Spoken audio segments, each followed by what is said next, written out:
They told you it was just a joke, a little laugh between friends. But jokes don't make grown women cry at midnight. Jokes don't make an entire fandom turn into a courtroom. And jokes definitely don't get exposed on a leaked phone call that the whole internet has now memorized word for word. What Cardi B got caught saying about somebody she called her friend is not comedy. It is a confession.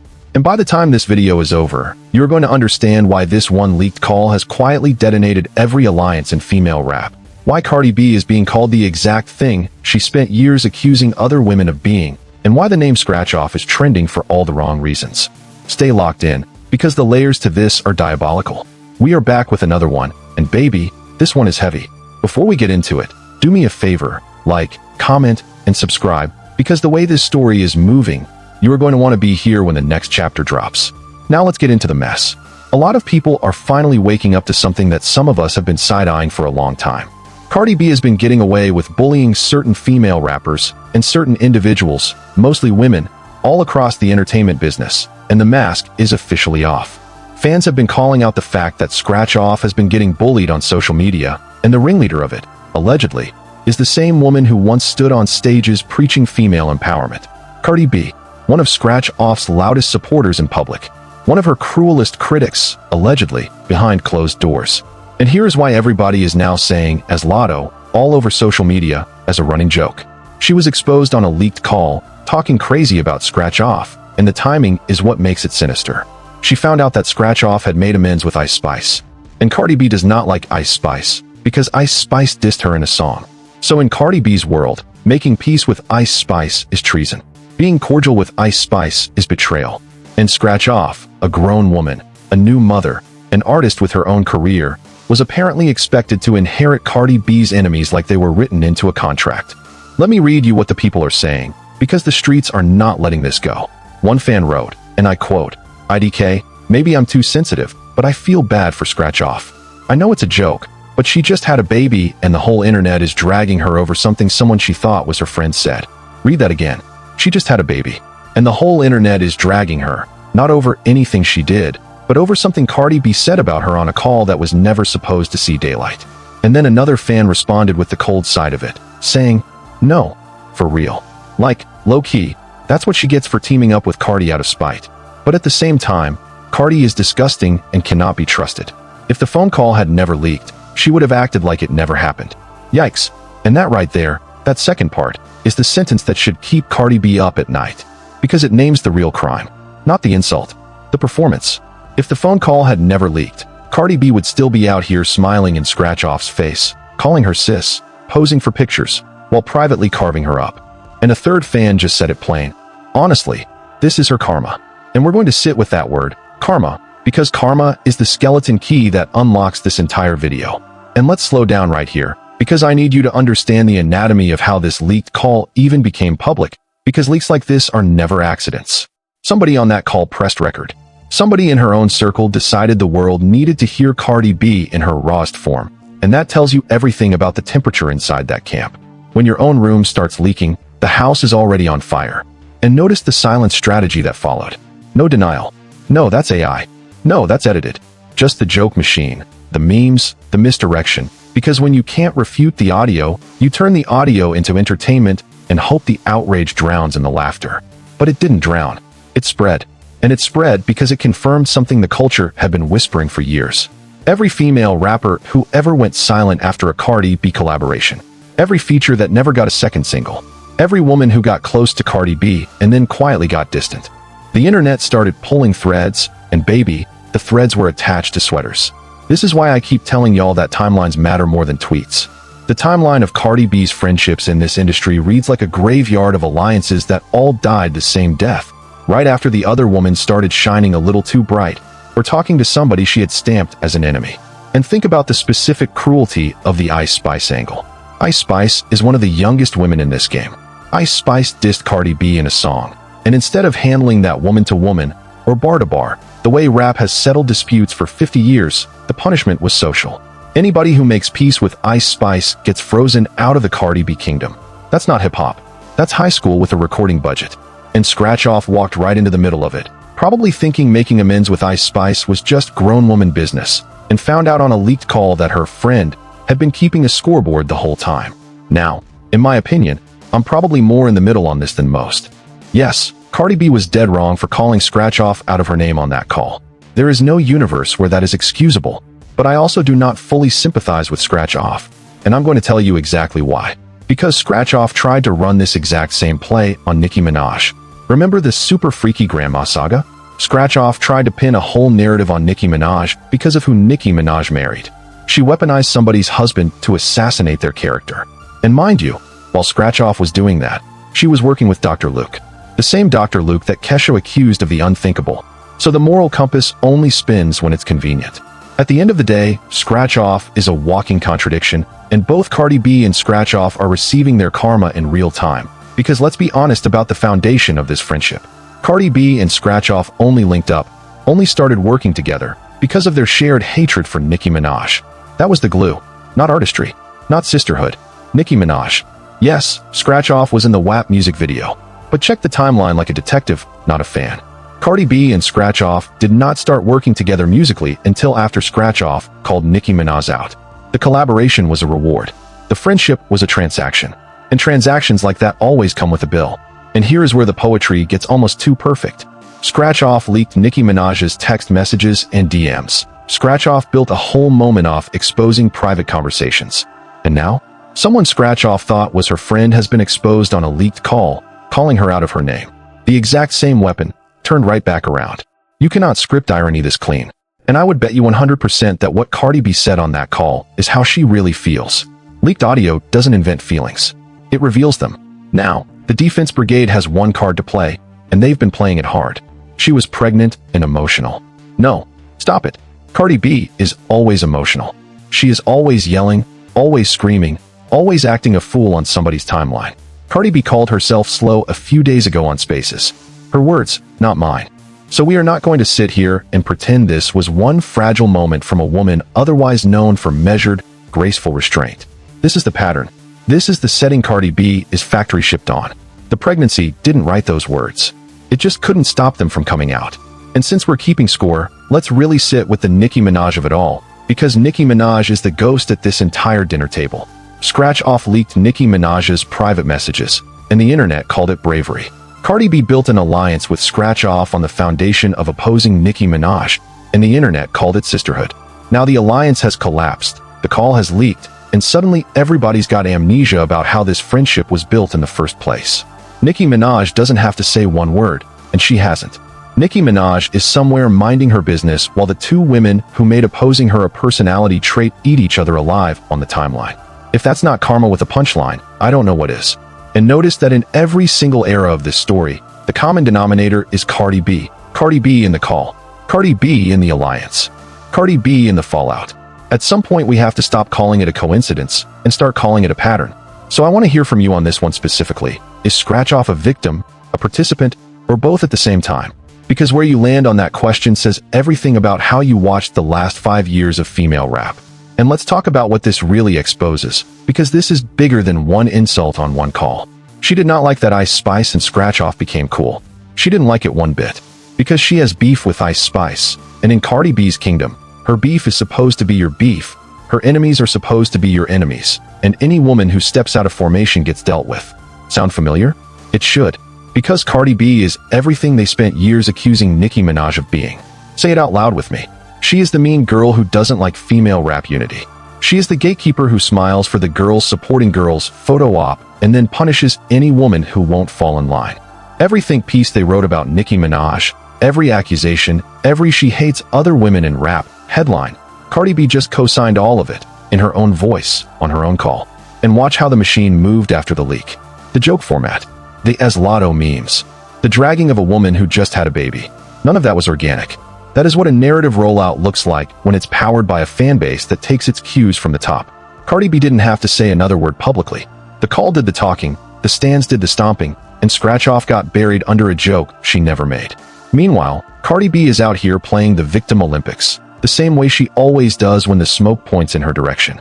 Remember, this is the same Cardi B that wakes up at 9 a.m. ready to go to war for people she's actively beefing with when it suits the optics, but can't find one public word of accountability for the woman she called her friend. The same Cardi B that preached loyalty on every red carpet while allegedly running a blacklist behind the scenes. And I need the "it's not that deep" crowd to understand something.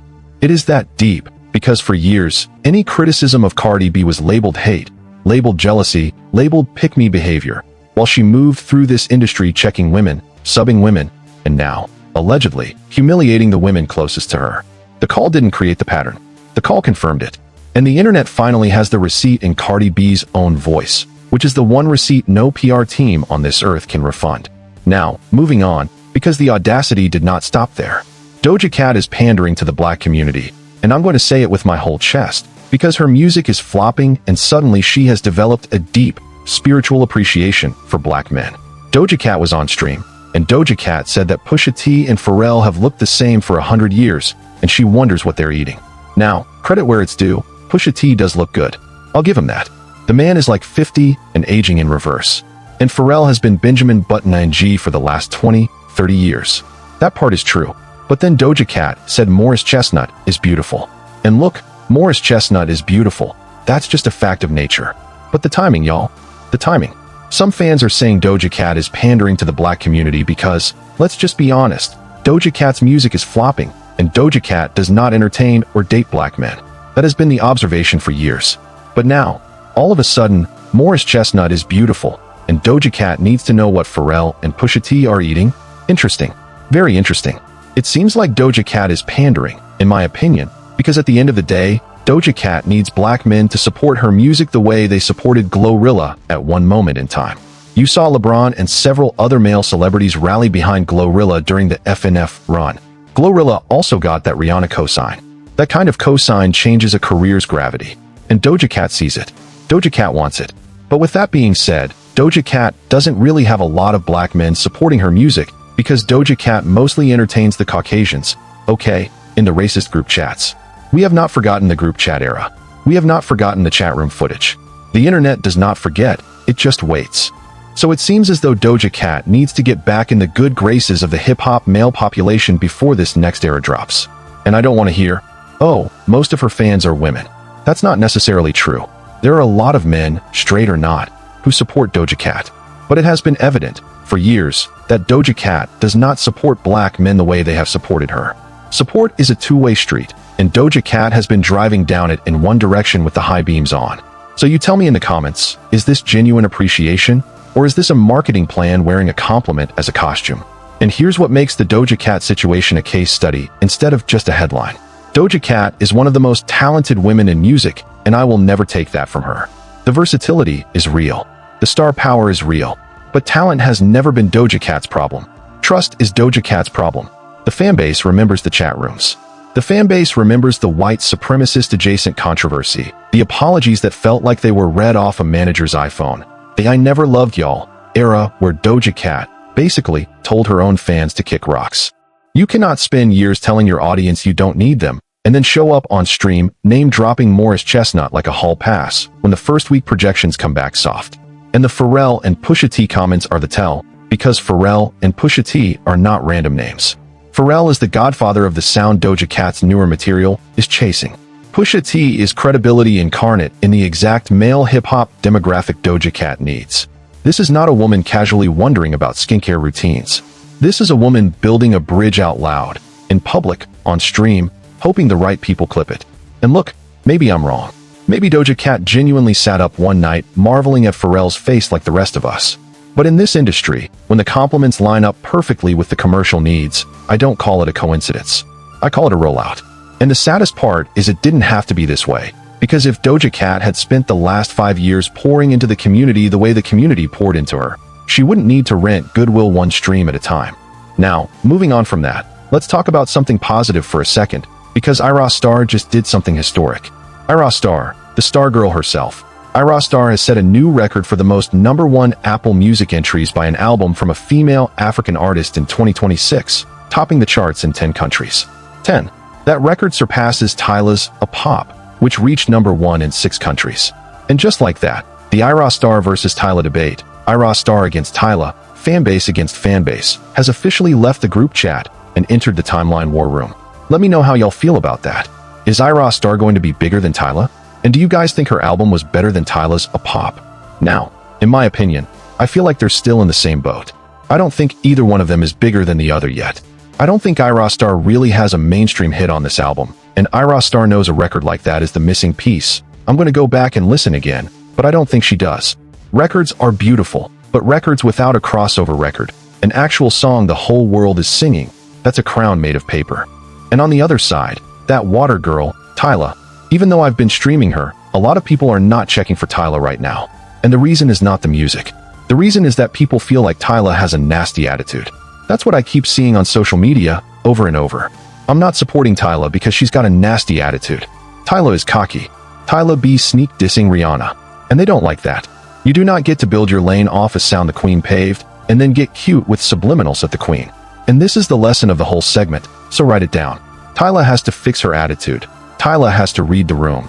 And Tyla has to realize that being likable is a little bit more important than having talent. Talent gets you in the room. Likability keeps you fed. Ayra Starr is likable. Ayra Starr moves with a warmth that makes people want to see her win, and that is a currency no label can manufacture.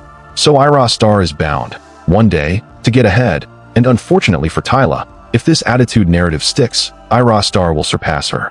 It can happen faster than anybody thinks. Two talented African women, both global, both gorgeous, both charting, and the difference between them right now is not streams. It's smiles. Ayra Starr makes the audience feel like family, and Tyla, fairly or unfairly, is making the audience feel like staff.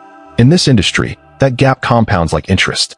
And let me add one more layer to this Ayra Starr and Tyla conversation, because the business underneath the fan war is fascinating.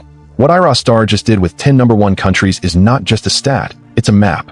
10 countries means 10 markets where program directors, festival bookers, and brand executives are now obligated to know Ayra Starr's name. That is how a star goes from Afrobeats girl with a hit to infrastructure, and Ayra Starr is building infrastructure.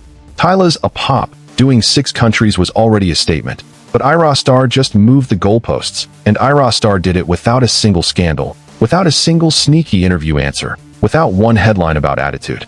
Ayra Starr just smiled, Ayra Starr worked, and Ayra Starr collected countries like passport stamps. Meanwhile, Tyla is learning the hardest lesson in modern fame, which is that the internet grades on a curve, and the curve is personality. You can have the bigger hit. You can have the Grammy-adjacent momentum. But if the narrative becomes, she's cocky, and she sneak disses Rihanna, the same algorithm that built you will start feeding people reasons to root against you. And once the audience starts rooting against you, every neutral thing you do gets read as arrogant. That's where Tyla is right now. And the tragedy is it's fixable. One genuinely humble interview. One moment of public gratitude toward the women who came before her, Rihanna included. One viral clip of Tyla being warm instead of guarded. And this whole Tyla narrative flips overnight. Likability is a skill, and right now Ayra Starr is the masterclass and Tyla is the cautionary tale, and every young artist should be taking notes on both.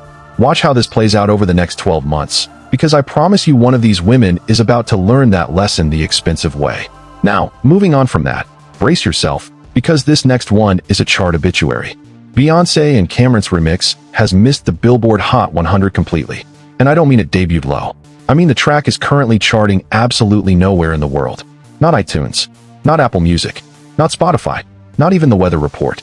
It pulled less than 1 million streams during the tracking week, marking another commercial failure for the couple adjacent collaboration machine. Yikes doesn't even cover it. Let me know how y'all feel about that. Here's the thing. The industry and Beyoncé's label, because yes, Beyoncé has Parkwood Entertainment. Beyoncé built Parkwood from nothing, but Parkwood sits under Columbia. The labels are over these throwback Beyoncé collaborations. They're not here for it. The feeling inside the building, allegedly, is that the pairing is outdated, that Cam'ron does not appeal to the younger generation, and that is precisely why the song flopped. The label brains believe if Beyoncé had gotten somebody like a Kendrick, an Eminem, a Drake, artists who still move the 20-somethings, then the song would have charted. And honestly, the math is mateing. For a Beyoncé record to not be charting anywhere on planet Earth, that usually never happens. Beyoncé is the woman who charted a country album in a genre that didn't want to let her in the front door. A total chart shutout is a 5-alarm fire. Now, people can say, well, the original wasn't that great. And look, I didn't love the original either. But the original charted. The original went top 25. And let's be very clear about what Beyoncé did not do for this remix. Beyoncé didn't shoot a music video. Beyoncé didn't have playlisting. Beyoncé didn't put out 8 different versions like Cardi B does when a record needs life support. Beyoncé put out one version, and unfortunately, The people said absolutely not. The streets are not checking for the remix. And like I said before, Cam'ron, who is deep in his 50s and acting like he's 25, does not appeal to the younger generation, and maybe it's time to have the retirement conversation. He's trying to live out the golden days, the diplomat's glory years, but he is way past his prime, and I genuinely don't understand why he thinks the culture is waiting on what he has to say next. The culture has moved. The charts just said so in silence. And I want to stay on this Beyoncé remix flop for one more minute, because there's a bigger industry story hiding inside it. For 20 years, the Beyoncé name was considered chart-proof. The brand was so powerful that the industry genuinely believed Beyoncé could attach her voice to anything and the machine would deliver a hit on name recognition alone. This remix just murdered that theory in broad daylight. Less than 1 million streams in the tracking week is not a Beyoncé number. That is a number that gets interns fired. And it proves the one thing labels never want to admit. The audience, not the brand, has the final vote. The younger generation does not care about legacy pairings.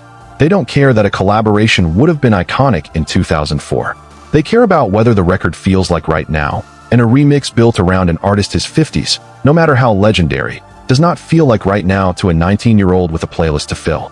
And notice the contrast with how the label machine treats this versus how it treats other flops.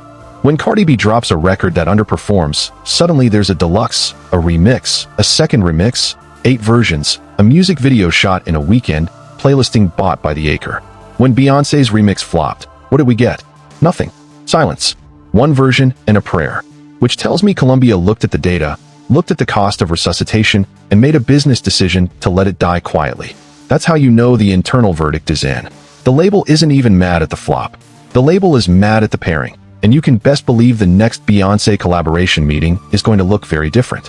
Kendrick, Eminem, Drake, the names that still move kids, that's the shortlist now.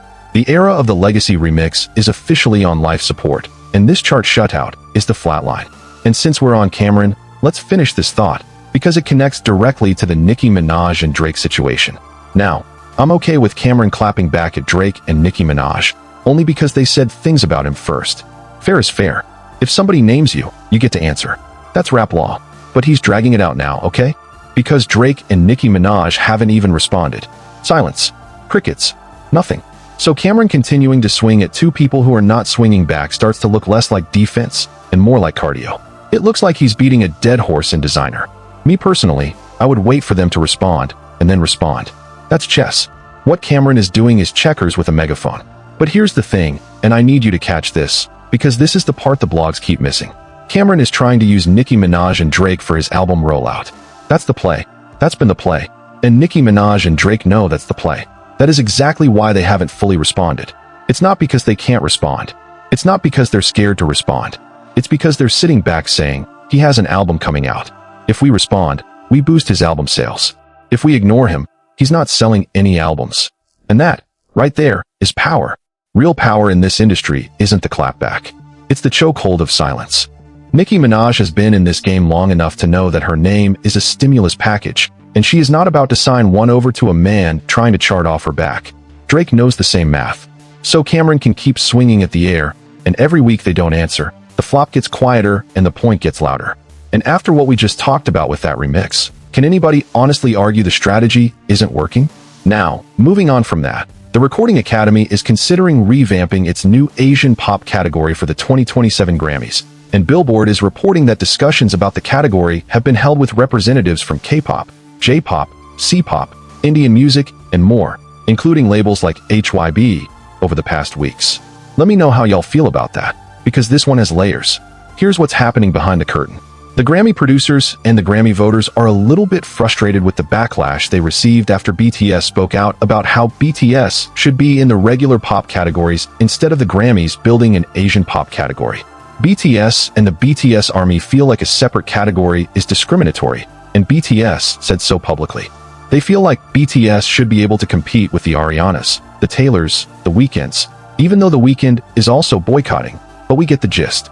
Some artists have boycotted the Grammys entirely, Drake and The Weeknd being the primary two. And then there are artists who, despite facing racism or being treated unfairly, Beyoncé being the clearest example, still submitted their music. There was a time when Beyoncé never won Album of the Year, even though Beyoncé deserved it. For the Lemonade album and the self-titled Beyoncé album, She absolutely deserved that trophy, and the world knew it. She eventually got it for the country album. And we all know Nicki Minaj has never received a Grammy, despite Nicki Minaj's impact on the culture and all of Nicki Minaj's hits. So BTS is not the only act with a grievance file. BTS is just the loudest one right now, and BTS is about to learn what loudness costs. But the Grammys feel like they tried to do the right thing, and people took it the wrong way. And here's the part nobody wants to say out loud, so I'll say it. The Academy doesn't believe BTS makes the same type of music as the Ariana Grandes, the Harry Styles, the Taylors, the Adeles, because to the voters, it's gimmicky. And in my opinion, BTS copies hip-hop artists, just like every other K-pop group. The sound, the styling, the group architecture, they copy TLC, they copy Fifth Harmony, they copy black artists and groups who were in the game long before them. BTS sells a lot because BTS has a massive fan base, and BTS protects that fan base fiercely, but a massive fan base and originality are two different conversations. If I was on that Grammy board, they'd be lucky to get a category at all. And I'll tell you one more thing. Mark this prediction. The industry will slowly, not tomorrow, not Monday, but slowly, turn its back on BTS over this Grammy complaining, because the gatekeepers feel like BTS is ungrateful. Don't be shocked when the biggest group in the world starts quietly dying out. The machine doesn't kill you loudly. It just stops oiling your gears. And let me zoom out on this Grammy story, because the Asian pop category fight is really a proxy war for something much bigger. What the Recording Academy is actually wrestling with is a question they've been ducking for 70 years. Does the Grammy measure quality, or does it measure assimilation? Because when BTS says, put us in the regular pop categories, what BTS is really saying to the voters is, our numbers are bigger than half the people in that category. So what exactly is the criteria?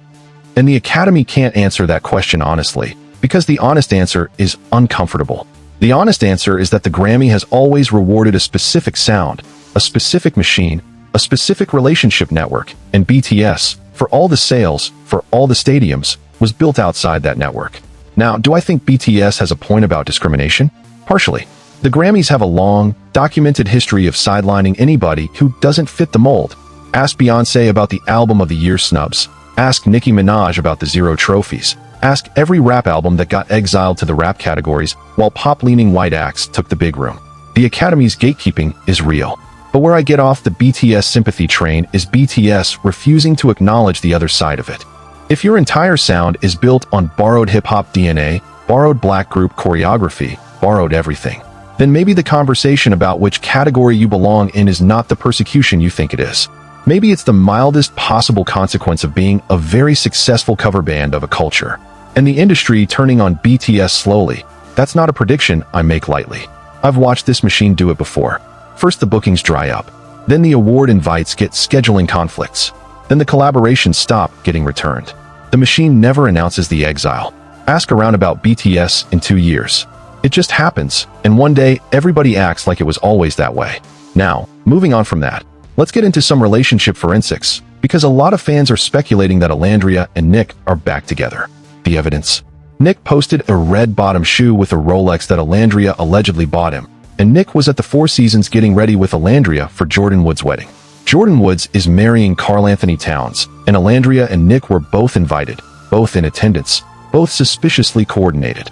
So the internet did what the internet does, and now the reconciliation rumors are at a full boil. Here's my thing with Nick and Alandria, and I'm going to be direct. I think Alandria is getting used by Nick, in my opinion. And the reason I feel that way is behavioral. Nick always has to showcase that he and Alandria are doing something, that he and Alandria are still seeing each other, instead of remaining private. And that's a tell, because the more private your relationship is, the longer it lasts. When you're always showcasing your relationship, it does not last very long. And that is not my opinion. That is the celebrity relationship graveyard talking. So it feels obvious that Nick believes he benefits more from being attached to Alandria than Alandria benefits from being attached to Nick. Nick needs the proximity. Nick needs the post. Nick needs the Four Seasons photo op where Alandria just happens to be in frame. And watch Alandria's side of the feed, because that's where the truth lives. Alandria rarely ever acknowledges or posts Nick now. Even before they broke up, Alandria wasn't really posting Nick like that. When one person is a billboard and the other person is a vault, that tells you exactly who the prize is in the dynamic. At the end of the day, Alandria doesn't need Nick. Alandria is good on her own. Her bag is her own. Her name is her own. But Nick needs Alandria, point blank, period. And if Alandria is watching, and somewhere a cousin of hers definitely is, baby, the red bottoms and the Rolex are not a love language, they're an invoice. And one more thing about this Nick and Alandria situation, because the details are doing a lot of quiet talking. Look at the specific items Nick chose to post. A red bottom shoe, a Rolex, both allegedly gifts from Alandria. Not a photo of them laughing, not a candid moment. Objects, price tags with ankles. When a man publicizes the gifts instead of the relationship, he is not celebrating love, he is submitting proof of access. He is telling the world, I still have the password to this woman's life. And that is a man managing a narrative, not nurturing a partner. And the Four Seasons detail makes it worse, because getting ready together for Jordyn Woods and Karl-Anthony Towns' wedding is exactly the kind of soft launch content that looks innocent until you realize weddings are the single most photographed events in the celebrity ecosystem. You don't accidentally get photographed at a wedding with your ex. You schedule it. Meanwhile, Alandria's silence is the loudest thing in the whole story. Alandria has mastered something most celebrities never learn, which is that mystery is leverage. Every post Nick makes, Alandria doesn't respond to. Her value goes up and his desperation reads clearer. And I want to be fair to Nick for 3 seconds, because maybe the feelings are real. Maybe Nick genuinely loves Alandria, and the posting is just how this generation expresses devotion. But even if the love is real, the strategy is still loud, and loud love has a shelf life in this town. The couples that last are the ones you forget are together. The couples that trend are the ones that end up as content. So if Alandria and Nick really are back together, my advice is free. Log off, be happy, and let the rest of us find out at the next wedding. Well, anyway, I told you at the top of this video that a joke doesn't make an entire fandom turn into a courtroom, and now you've seen the whole docket. Cardi B and the leaked call that turned a friendship into a punchline. Scratch off catching the same stray energy she once aimed at Nicki Minaj. Doja Cat's sudden appreciation tour. Ayra Starr and Tyla running a race that's really about likability. Beyoncé's remix charting nowhere, not even the weather report. Cam'ron swinging at silence. The Grammys and the BTS backlash. And Alandria and Nick and the most photographed maybe reunion of the year. And I need to hear from you, so let me know in the comments. Is Cardi B getting her karma, or is the internet doing too much? Is Doja Cat pandering or evolving? Ayra Starr or Tyla? Pick a side and defend it. And should Cam'ron hang it up? The comments are the real second half of this show, so get down there and argue respectfully or disrespectfully. It's your data plan. Now, before y'all go, I've got some very hot tea waiting on Perez Hilton, Selena, and that alleged Wondermind mental health company situation, and it's sitting on Patreon right now. Link in the description. The layer on that one is something I cannot say on this platform without the lawyers breathing down my neck, so meet me over there. Like, comment, subscribe, share this with somebody who still thinks that leaked call was just a joke, and I'll talk to y'all later. Bye.